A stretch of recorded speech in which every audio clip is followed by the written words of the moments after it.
So yun na nga guys, dito tayo sa kabundukan ng New Zealand guys. Sa may mga burol to. Ayan o. Tapos dun sa may unahan, karagatan. Ang ganda. Yan o, kita nyo naman. Ganda ng sikat ni Haring Araw. Nakikita nyo. Tapos yung makikita nyo yun sa kapaligiran, dagat sa mga puno, saka ito burol, bundok. Yan, kita. Guys oh, makikita rin yung mga isla rito. Ay mga isla rin kapalibot dito sa may karagatan. Ayan o. Kasi mga ganda ng ganda ng view talaga. Grabe ba?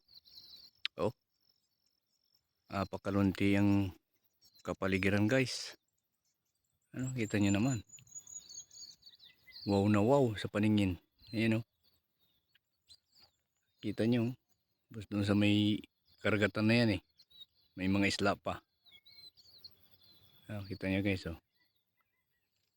Palibutan tayo ng kabundukan Ayan o. Basta itong kinatatayan natin, burol to. Bundok na rin siya. Ayan o. Kita nyo naman o. Palibot yung mga puno. Lalaking puno. Siyempre dito lang yan sa New Zealand guys. Bansang New Zealand. Halos ganito makikita sa tanawin. Puno. Napakarami. Yan guys oh. Doon kung gusto nyo mamingwit doon. May karagatan na yan. Mas maganda dyan may bangka o may kayak. Yan guys oh.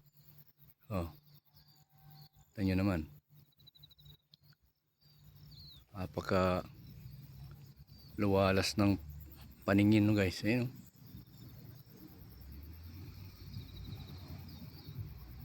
Luntian na luntian guys yung kapaligiran. Ayan oh. Kita nyo naman. Grabe ba?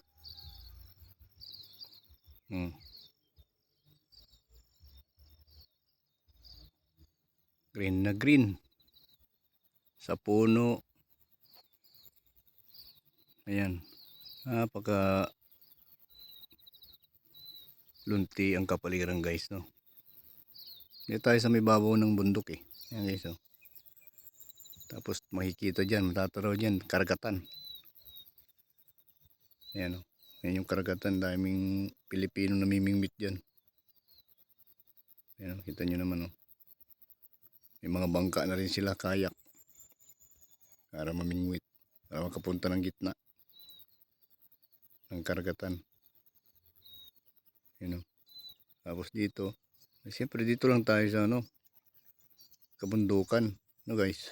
Ayan o.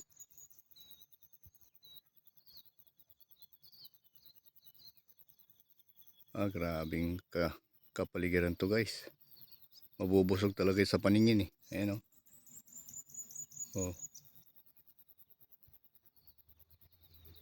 So thank you guys. Don't forget to subscribe.